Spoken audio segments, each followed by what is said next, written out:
Hi, ladies. I'm Sandra Stanley. Welcome to part 4 of Comparison Trap.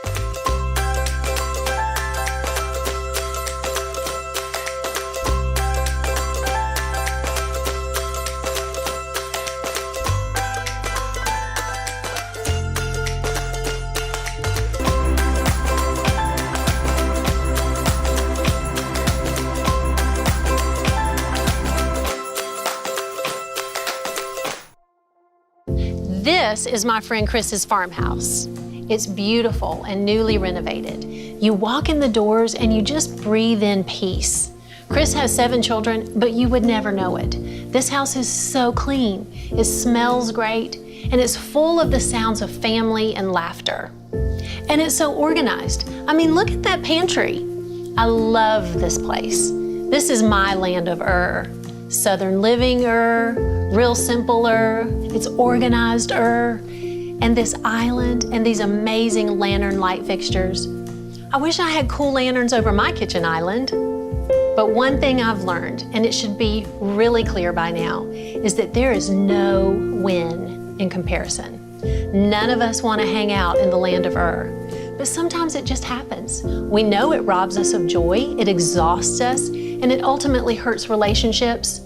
So if we're not going to compare, what are we supposed to do when we find ourselves back here in the land of What do we say to that friend who renovates her house and we really don't want to go over there because we know it'll be 10 more years before we can renovate ours? How do we respond when a girlfriend starts rattling off her child's latest list of accomplishments? Do we immediately start questioning our own parenting, or worse, start comparing our kids? What do we do with that feeling that we have when a roommate or friend gets engaged and we're asked to be in yet another wedding that isn't our own? The answer comes down to 2 words: leverage and celebrate. Today, Andy's going to shine a light on the way forward, even when the circumstances tempt us to compare. Celebrate. Why is it so hard to celebrate other people's successes? I mean, this should be the easiest thing in the world. And what's strange is sometimes the closer we are to someone, especially if we're related to them, the more difficult it is to celebrate. But I'll tell you who I think had the most difficult time of all growing up and celebrating. It was one of my favorite characters in the New Testament, and that is James. Imagine being Jesus' little brother, right? Hey, don't send James to the well, send Jesus to the well. You remember that little wedding trick? Jesus, we're having fish tonight, make it white.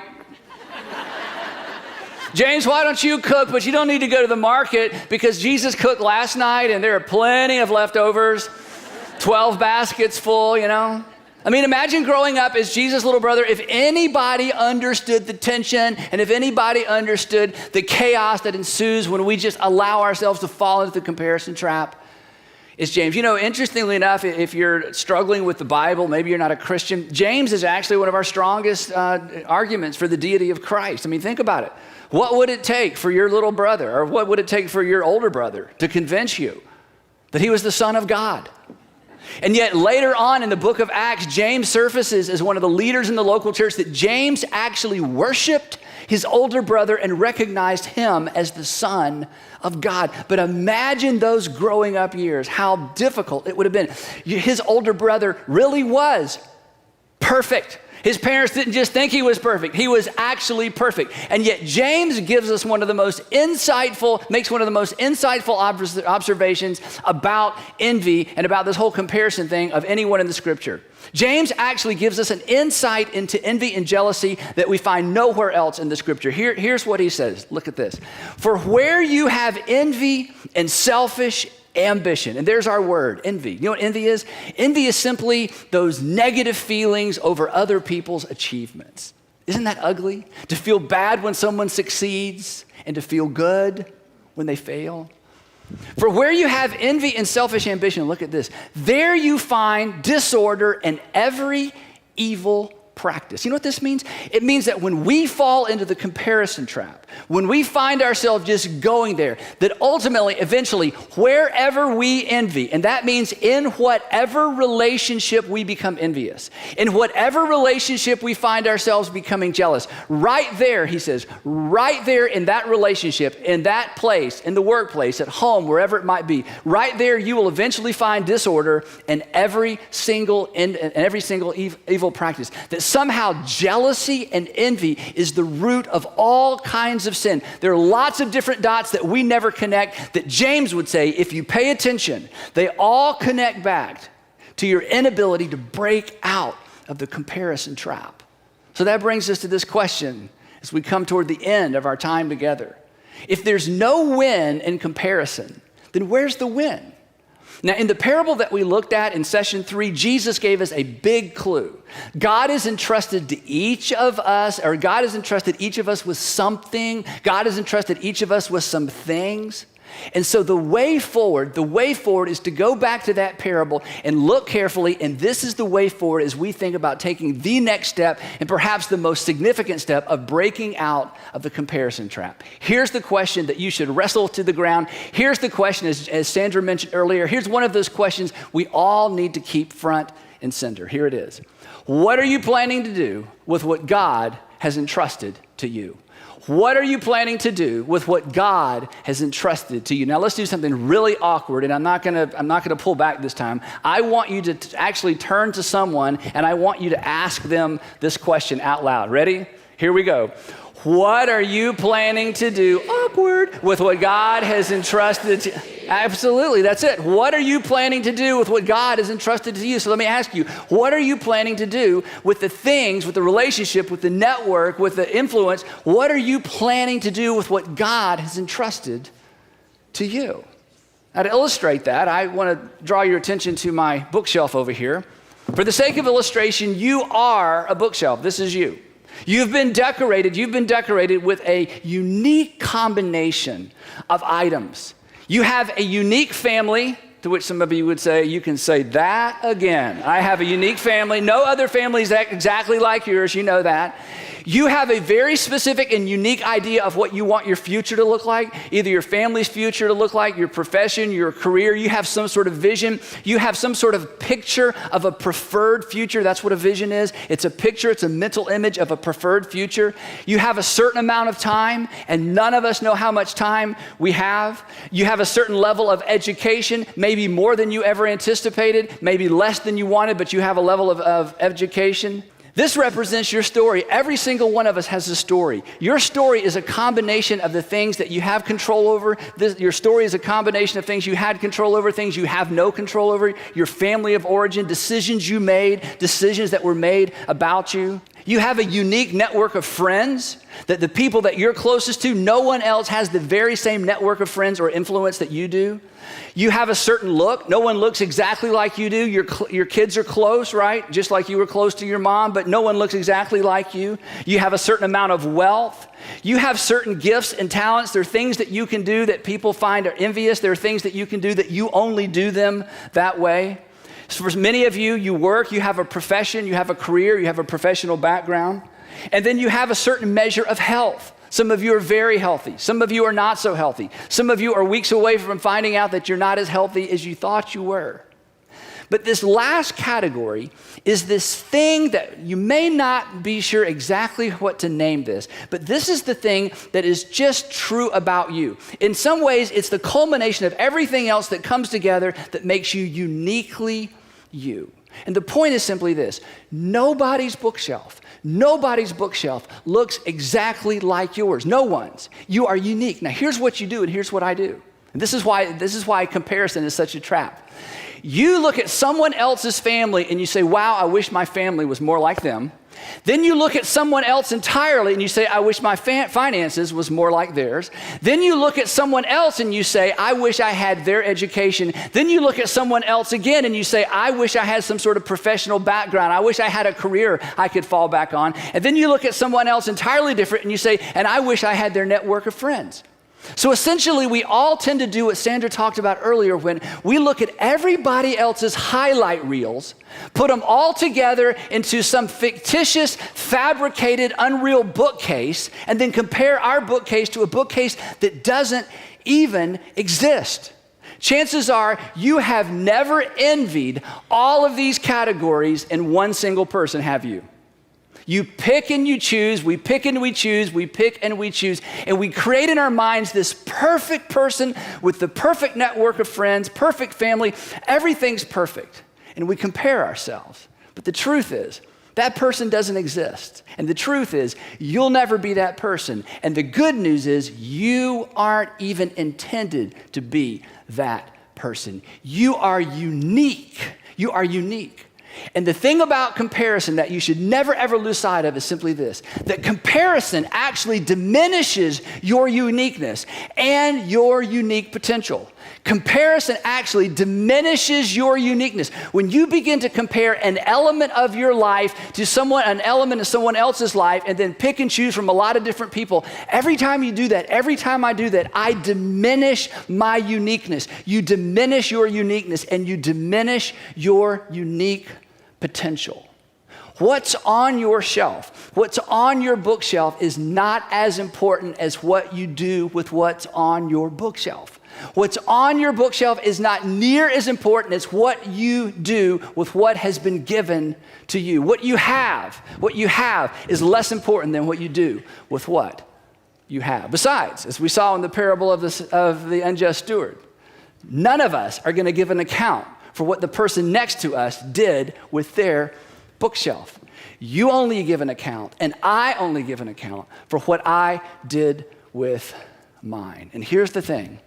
Focusing on someone else's gifts, talents, and opportunities, focusing on someone else's gifts, talents, and opportunities will eventually cause you to miss the unique opportunities your bookshelf provides for you.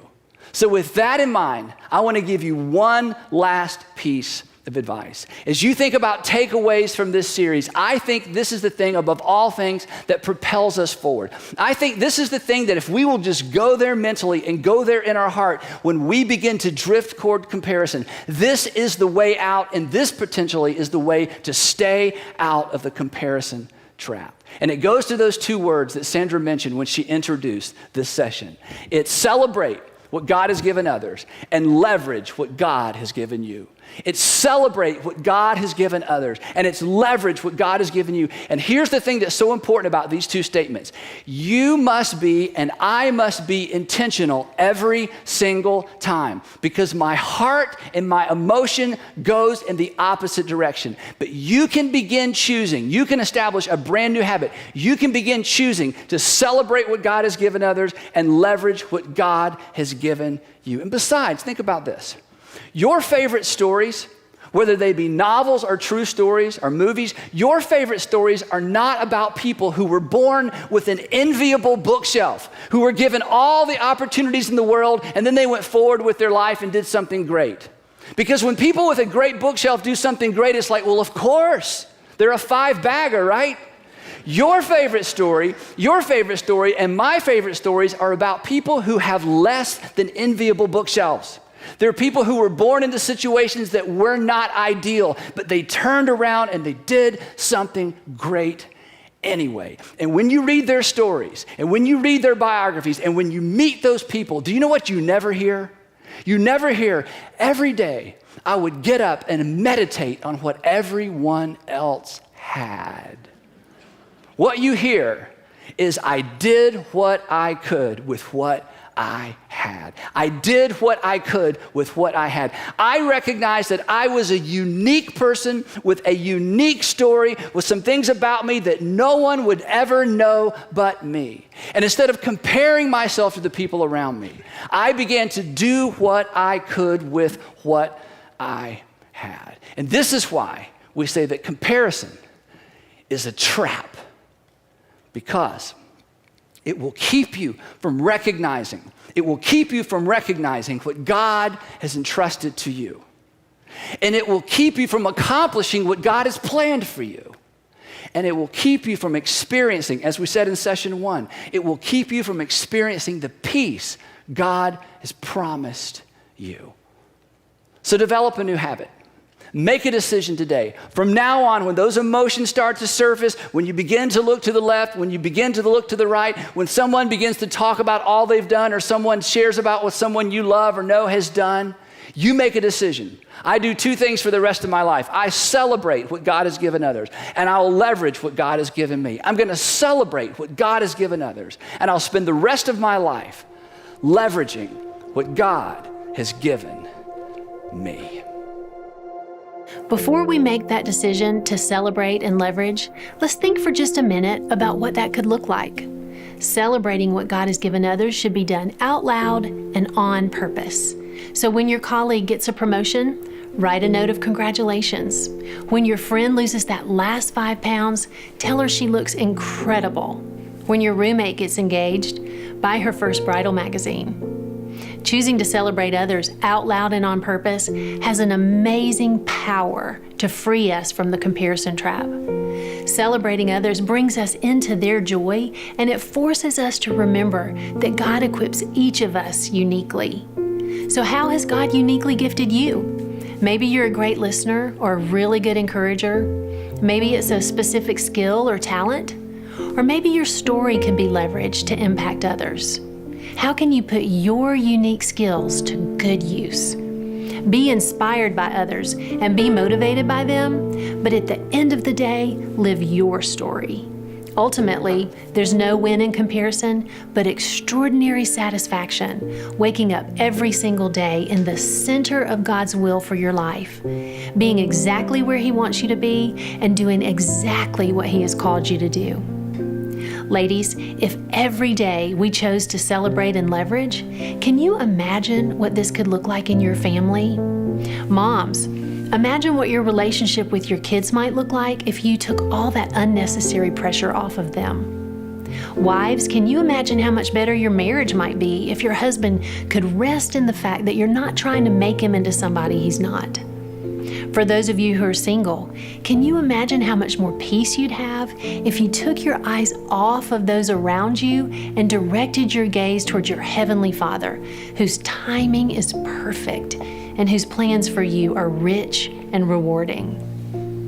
So, let's get out of the comparison trap. Let's get off the treadmill of comparison that just wears us out. Let's wake up each morning with resolve to be just who God has called us to be today. Take your cue about you from the one who made you, the one who loves you, the one who redeemed you. And if you will celebrate what God has given others and leverage what God has given you, you will avoid the comparison trap. You'll be free to live a life that brings God maximum glory and brings you maximum satisfaction. Now that's the win. There is no win in comparison.